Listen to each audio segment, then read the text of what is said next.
Hello' students, মই জাস্মিনে তোমালোকৰ লগত আলোচনা কৰিম জীৱবিজ্ঞানৰ অধ্যায়সমূহৰ বিষয়ে। আজি আমি নৱম শ্ৰেণীৰ তোমালোকৰ বিজ্ঞান পাঠ্যপুথিৰ 5 নম্বৰ অধ্যায় জীৱৰ মৌলিক একক বা the fundamental unit of life এই পাঠটিৰ বিষয়ে আলোচনা কৰিম। পাঠৰ ভিতৰৰ বিষয়বস্তুবোৰৰ বিষয়ে আলোচনা কৰিবলৈ যোৱাৰ আগতে পাঠটোৰ নামটোৱেনো কি অৰ্থ বহন কৰিছে আমি এই বিষয়ে জানি লওঁ আহা। জীৱৰ মৌলিক একক। মৌলিক একক এই মৌলিক শব্দটোৰ আবিধানিক অৰ্থ হৈছে নিজা বা নিজস্ব, যাতে আন কাৰোৰে সহায় নোলোৱাকৈ এটা নিজৰ স্থিতি স্পষ্ট কৰি ৰাখিব পাৰে।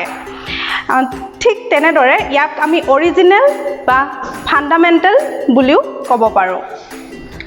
তোমালোকে বাৰু কেতিয়াবা ভাবিছানে তোমালোকৰ বিদ্যালয়খন বা তোমালোকৰ ঘৰখন একেবাৰতে গঠন হৈ গৈছে নেকি? নিশ্চয় নাই হোৱা। এখন ঘৰ বা এখন বিদ্যালয় গঠন কৰিবৰ বাবে আমাক বিভিন্ন ধৰণৰ উপাদানৰ প্ৰয়োজন হয়, যেনেদৰে শিল, ইটা, বালি, চিমেণ্ট, লোহা, অন্যান্য বস্তুৰ প্ৰয়োজন হয়। তেনেদৰে এই ইটা আমি আটাইতকৈ সৰু একক বুলি ক'ব পাৰোঁ এখন ঘৰ বা এখন বিদ্যালয় প্ৰস্তুত কৰিবৰ বাবে। ঠিক তেনেদৰে আজি তুমি মোক দেখিছা বা তোমালোক নিজে একোটা প্ৰাণী, আমি মানুহ, এজোপা বৃহৎ গছ, এই সকলোবিলাক গঠন হ'বৰ বাবে বা একেবাৰতে এই এটা পৰ্যায় পোৱাহি নাই। নিশ্চয় এটা সৰু একৰ পৰা একক লগ লাগি আমি এনে এটা পৰ্যায় পাইছোঁ, নহয় জানো? সেয়েহে এই যে জীৱ জগতৰ অন্যান্য জীৱ, প্ৰাণী, উদ্ভিদসমূহ বা সৰু অণুজীৱই হওক, এই সকলোবিলাক কিছুমান সৰু একক লগ লাগি গঠন হৈছে। এই ক্ষুদ্ৰ অনুৰূপ তথা সদৃশ এককবোৰকে জীৱ জগতৰ কোষ বুলি কোৱা হয়, অৰ্থাৎ জীৱিত আটাইতকৈ ক্ষুদ্ৰ, সদৃশ আৰু অনুৰূপ এককবিলাককে কোষ বুলি কোৱা হয়। গতিকে আমি জীৱৰ মৌলিক একক বুলি ক'লে কোষৰ কথাকে ক'ব পাৰোঁ। পৃথিৱীৰ সকলো জীৱই, ই লাগিলে উদ্ভিদেই হওক, প্ৰাণীয়েই হওক বা অণুজীৱই হওক, এই সকলো জীৱই কোষৰ দ্বাৰাই গঠিত হয়। গতিকে এই পাঠটিত আমি কেৱল জীৱৰ মৌলিক একক যে কোষ এই বিষয়ে জানিলে নহ'ব, আৰু অন্যান্য বহুতো বিষয়বস্তু আছে, যেনে আচলতে কোষক কি কি নামেৰে আৰু অভিহিত কৰিব পাৰি, কোষ এটাৰ সৃষ্টি, কোষ এটাৰ আৱিষ্কাৰ কোনে আৰু কেনেকৈ কৰিছিল, কোষ মতবাদনো কি, কোষ এটাৰ ভিতৰত আৰু কি কি বিভিন্ন অংগ পোৱা যায়, আৰু কোষৰ বিভিন্ন অংগসমূহে কেনেধৰণে নিজৰ কাৰ্য সম্পাদন কৰি কোষ এটা জীৱন প্ৰক্ৰিয়া বৰ্তি থকাত সহায় কৰে, এই বিষয়ে আমি আলোচনা কৰিম। এতিয়া আমি জানো আহা এই কোষনো কোনে, কেতিয়া আৰু কেনেকৈ আৱিষ্কাৰ কৰিছিল। আমি জানো যে প্ৰতিটো বস্তুৰ আৱিষ্কাৰৰ মূলতে কিছুমান কাহিনী থাকে, নহয় জানো?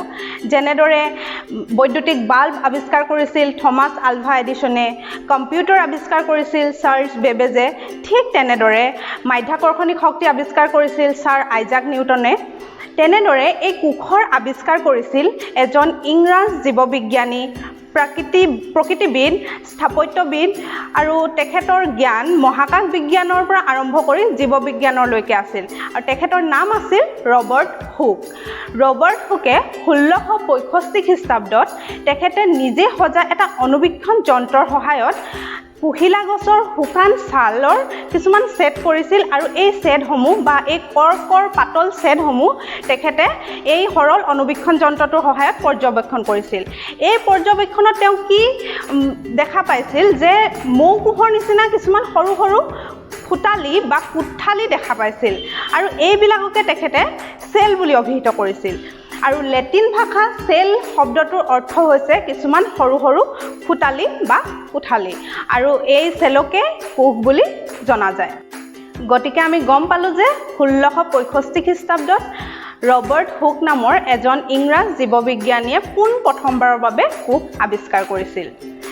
ইয়াৰ পাছত অলপ উন্নত অণুবীক্ষণ যন্ত্ৰৰ আৱিষ্কাৰ হ'ল।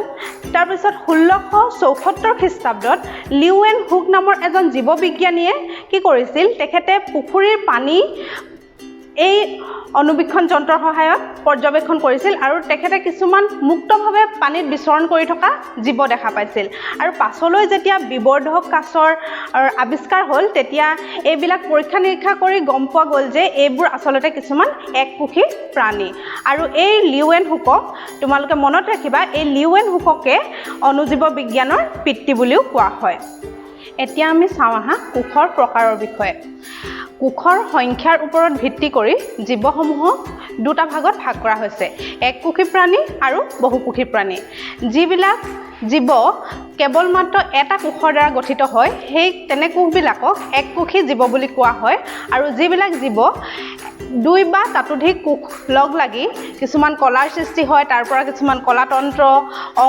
অংগতন্ত্ৰৰ সৃষ্টি হয় এটা সম্পূৰ্ণ প্ৰাণী গঠন কৰে তেনেবোৰ জীৱক বহুকোষী প্ৰাণী বা বহুকোষী জীৱ বুলি কোৱা হয় অৰ্থাৎ দুই বা তাতোধিক কোষেৰে গঠিত জীৱ বহুকোষী জীৱ বুলি কোৱা হয় এককোষী জীৱৰ কিছুমান উদাহৰণ হৈছে ক্লেমাইডোমোনাছ পেৰামেচিয়াম এমিবা বেক্টেৰিয়া ইত্যাদি আৰু আনহাতে বহুকোষী জীৱৰ কিছুমান উদাহৰণ হৈছে মানুহ উদ্ভিদ জীৱ জন্তু এই সকলোবিলাক